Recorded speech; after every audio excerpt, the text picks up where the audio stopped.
Bonjour de ziua! Ce face băieții? Hai să povestim. Bine, hai să povestim despre cum vi s-a spus de la acest microfon acum câteva zile, acum o săptămână, nu știu cât era, că tare miroase așa un false flag ca să amplifice un pic cererile lui Volodimir și aute că 3 zile mai târziu așa a apărut, da? Adică eu vă spun că o să accelereze ăștia un pic toate nebuniile cu un false flag, foarte probabil, și iau-te că apare. Dacă este false flag, că nu știu. Eu, spre deosebire de măgarii din presă, eu mă oferesc să dau verdicte care necesită expertiză internațională și procurori agreați de ambele părți, așa mai departe. Eu deja spun că e masacru sau eu deja spun că e făcătură. Nu știu dacă e făcătură sau nu, doar că prea se potrivește cu ce v-am spus eu. Și prea se potrivește cu narativa și prea se potrivește cu agenda. Aici trebuie să vă puneți întrebări. De ce pute e treaba aia? Păi pute din multe puncte de vedere. Pute șmecheria aia de filmare a primarului, dacă stați să căutați din nou pe internetul care nu este corupt, de agenda, de corporații, de așa mai departe, de politică, acolo găsiți. Cu primarul era voios și pe 31, pe 2 aprilie, ci că erau mii de cadavre full pe străzi, dar ăla primarul era bucuros cu 2 zile înainte. Aia da, îs și morți, dar îs și manechine, îs și duși, îs și morți local, dar îs și duși de acolo. Știi cum e, frate, dacă chiar se întâmplă atrocitățile, da, și cum am văzut și cu aia, că au apărut experții care au spus că sigur că Zelenski s-a filmat de multe ori cu perete verde în spate și și-a pus în spate ce clădire o vrut el sau să pară că e unde vrea el. Ok, înțelegi? Deci afli că nu numai unii mint, știi? Oh, imagine my shock, surprise, surprise. Nu numai rușii minte, mai minte și ăștia alți. Sigur că minte.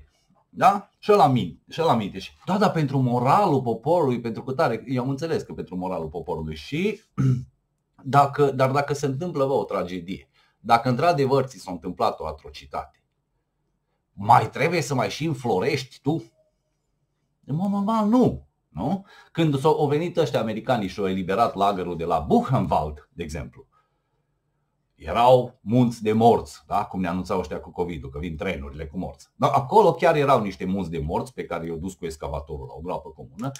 Dar dacă tot îți munți de morți, mai trebuie să mai pui și tu și manechine și ecrane și efecte speciale în spate ca să faci și mai dihai toată treaba. Nu ți erau de ajuns munții de morți ca să-ți demonstrezi punctul de vedere. Mai trebuie să vii cu florituri, cu trucaje și cu șmecherini. Asta face ca lucrurile să pută în legătură cu masacrul de la Bucea. Masacrul de la Bucea îi 99% și. Adică se întâmplă crime de război, sigur că se întâmplă. Se întâmplă crime de război de ambele părți, sigur că se întâmplă. Se întâmplă trucaje și măscăreli de ambele părți, sigur că se întâmplă. Ok, și acum o să-mi ziceți iar, putinistule. Nu putinistule, fraților, că aici nu merge, nu-i fotbal. Știi, cu cine ții, cu Real Madrid sau cu Chelsea? Nu e așa, că dacă era așa, vă spuneam că țin cu Real Madrid. Nu. Ideea este că îți dau națiuni în război și degeaba facem noi galerie pe terenurile de fotbal și la corporații și ne punem steaguri, că nu-i despre asta vorba. La galeria s-ar putea să funcționeze și la fotbal, deși dacă joacă Gloria Bistrița cu Real Madrid, degeaba faci galerie, că îți dau 10-0.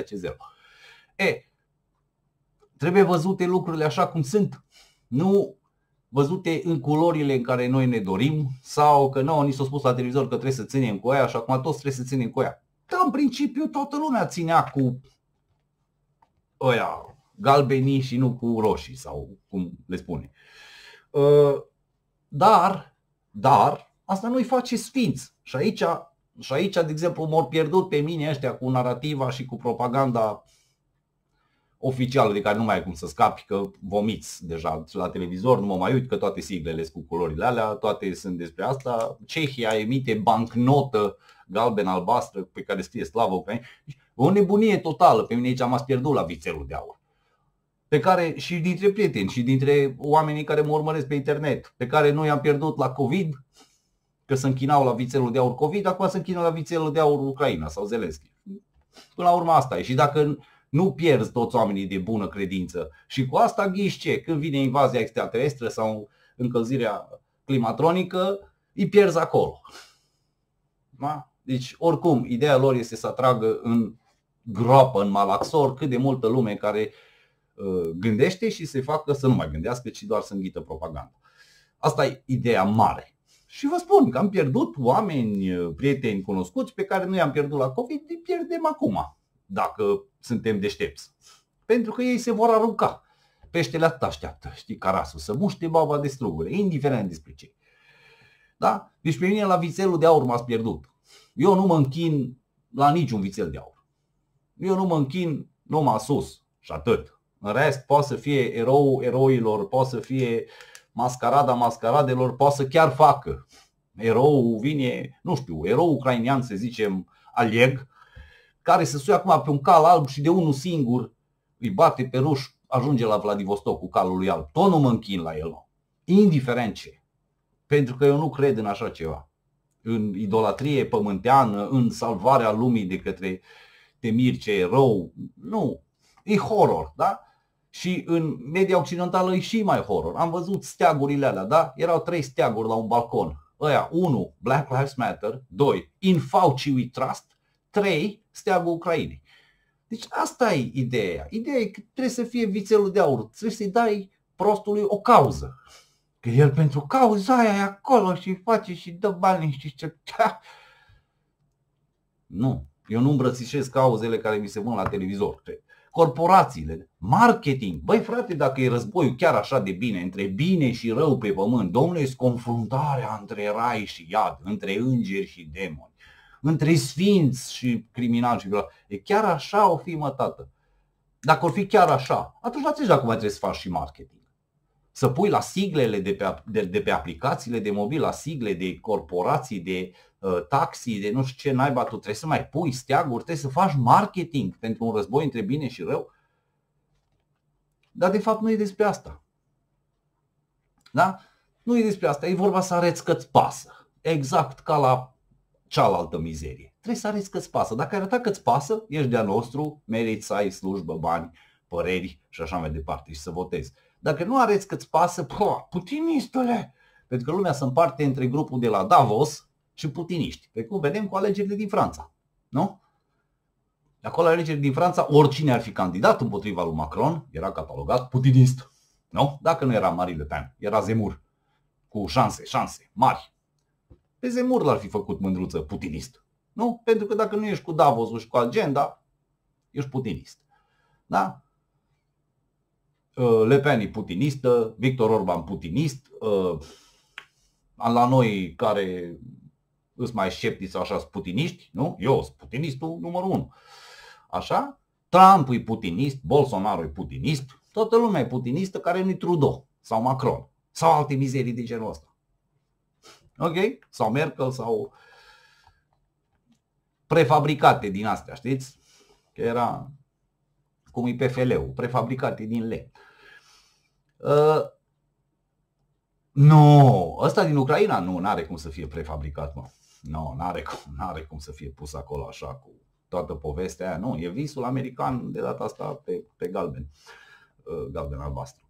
Ok, putiniștii versus Davos, așa e peste tot. Ori vrei să fie toată lumea un gulag global în care n-ai voie, nu că așa era, că noi ne luptăm pentru democrație. O țară democratică este atacată de una nedemocratică. Care democrație, frate? Știi care e? Vorba lui Mark Twain. Dacă votul nostru ar conta, nu ne-ar lăsa să votăm. Ce votezi, frate? Că în Europa nu mai ai libertate de exprimare. Nu ai? Economic te-o îngenunchiat ei din inflație și din prețuri și din tot ce vrei, ți-o blocat toate cu tare. Deci ce-i democratic în Europa aia, să-mi spuneți voi? Ori votat ungurii democratic? Da. Tăiați-le banii, frate. Asta nu e democrație. Da? Ce știu, frate, gulerele alea de la Bruxelles despre cum trăiesc ungurii sau ce vor ungurii? Bă, ungurii vor să-și vadă de treabă, să nu vină propaganda oamenilor alfabet peste ei, nu? să plătească gazul cât de ieftin, dacă se poate, și mâncarea cât de ieftină și după aia o mai vedea. Ok, ați votat așa ceva? Da. Tăiați-le banii. Păi așa ne-a fost înțelegerea. Înțelegerea ne-a fost că noi vă dăm bani, dar trebuie să votați și voi cum trebuie. Da? Deci asta e democrația. Când ori vota polonezii la fel, sancțiuni, treburi, lucruri, votează orice suveranist, să vezi tu, sancțiuni. Acum dacă o să întâmple în Franța, ceea ce e greu de crezut, dar nu e exclus, dacă s-ar întâmpla în Franța, atunci sunt curios ce o să spună Bruxelles. Putiniștii de francezi, care nu vor să vină batumba peste ei cu bicicleta fără roți și să violeze tot și să paraziteze sistemul social, sistemul medical și așa mai departe, și să facă decapitări prin biserici, atunci sunteți putiniști. Și atunci trebuie să vi se taie banii de la Bruxelles.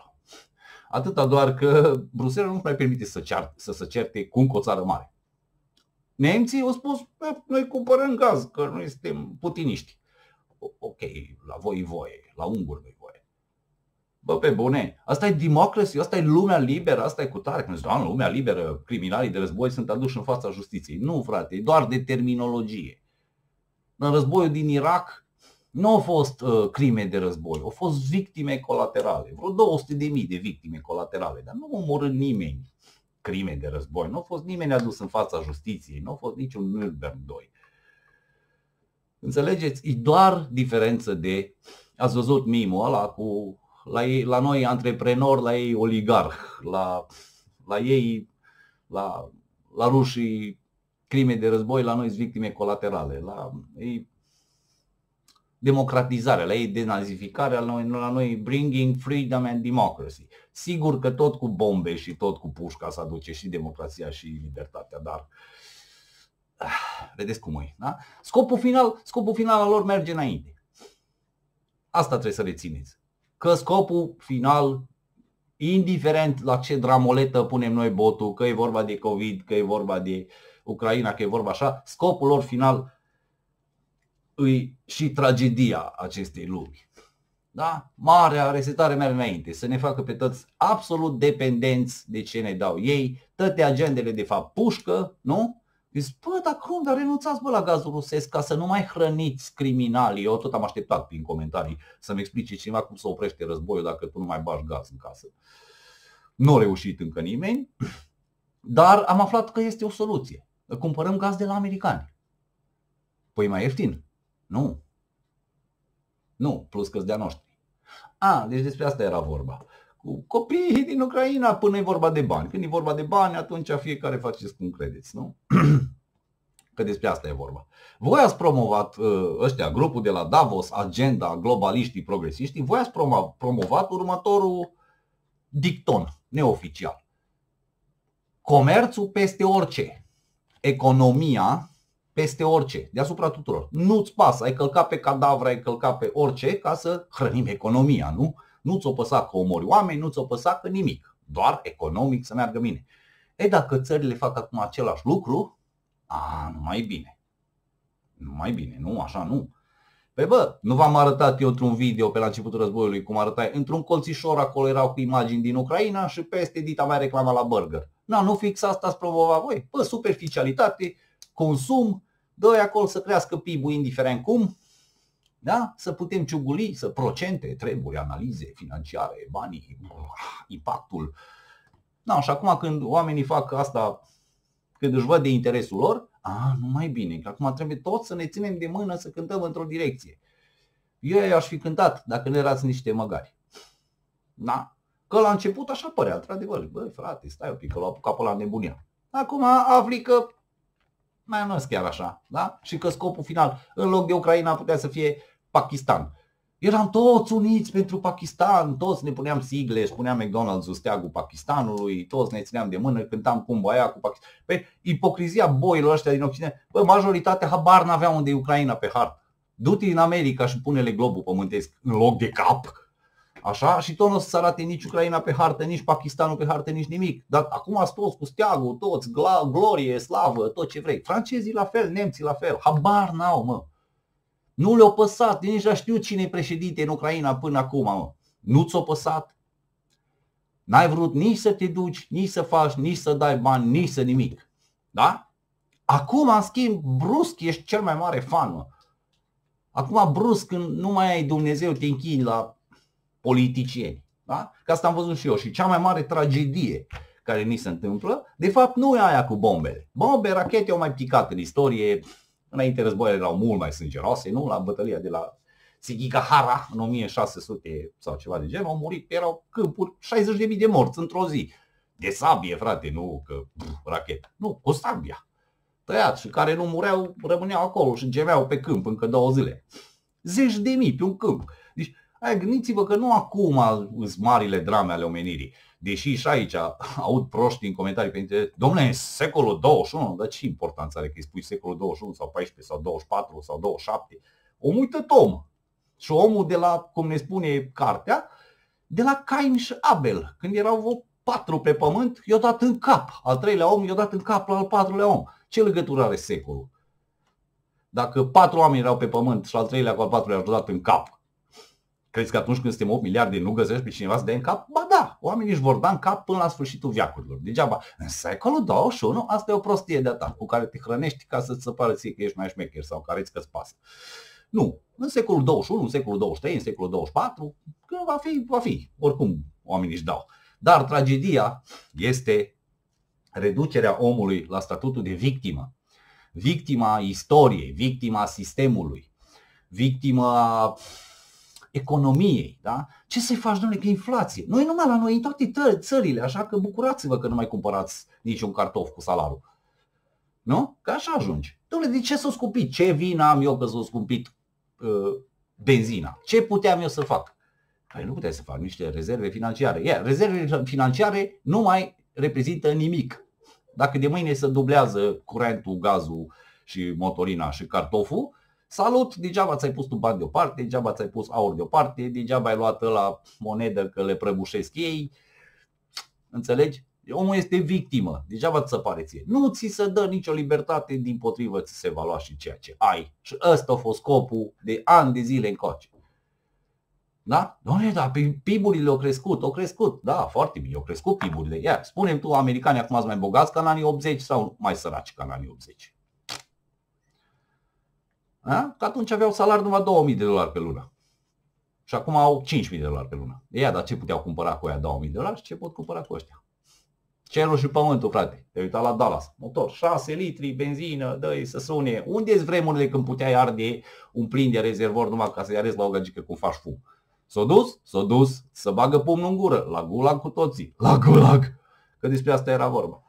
Reducerea omului la statutul de victimă a întâmplării, a marilor întâmplări, dai seama, a marilor puteri, a istoriei, a politicii, să vedeți că da? Corporații, implicarea corporațiilor în politică și mersul lucrurilor, da? În anii 90 nu durea în cot pe Coca-Cola, ei vreau să-și vândă sucul și aia îi. Nu care politica, nu ce ar trebui să facem, nu? Că așa sună și aia la strângă. Dom'le, ce facem cu ăștia-s comuniștii, ăștia-s măgarii? Ce facem cu cei care? Dar cine ești tu să faci ceva cu cei care? Noi, societatea civilă, nu există societate. Da? Atâta timp cât îți bați joc de individ, nu există societate. Cea mai mică entitate socială este individul. Nu poți să-i bagi individului pumnul în gură și după aia să spui noi ca societate. Că ești fix în arhipelagul Gulag. Asta sper să înțelegeți. Ipocrizia și polarizarea. Despre orice e vorba, bă. Despre COVID ne-au făcut să ne sfădim ca chiorii, ne-au făcut. Despre Ucraina ne sfădim ca chiorii. Păreri, putiniști, cancel culture. Îl tăiem pe ăla care are altă păreri. La ăla îi tăiem banii care are alte păreri. La ăla facem așa. Să vând ghiozdane cu Zelenski și husă de telefon cu Zelenski la copii. Da? Ce e asta, fraților? Asta e mizeria. Așa puneți-vă întrebările, bă, nu cu cine țineți acolo. Că nu vi-s veri dulți. Nici ăia, nici ăia. Și gândiți-vă că în spate cineva alimentează toată șmecheria asta. Vi se pare vouă că s-a povestit vreo secundă despre pace, despre terminarea conflictului, despre astea? O cerut maestru ajutoare, o cerut mâncare, o cerut haine, o cerut cutare. Nu, ce-o cerut? Arme? Arme și bani. Bun, no, de ele așa cine știe cât. după care vine o reconstrucție în care tot economia are de câștigat, după care o să condamnăm Rusia și o să punem acolo și în Rusia și în Ucraina câte un regim care o să facă ce vrem noi. Adică sunt niște țări pline de resurse care vor avea, exact ca noi acum, o clică de corupți și de vânzători de țară aserviți ălorlalți, da? Ca să dea resursele alea unor corporații agreate, să facă niște politici agreate pentru 40 de milioane de ucrainieni și 150 de milioane de ruși, da? Resursele alea să fie privatizate, da? Să-ți vină, nu cum vrea Putin, cum vrem noi. Așa e. Capul, băieții, nu vă pierdeți capul. Ne mai auzim? Bine, pa!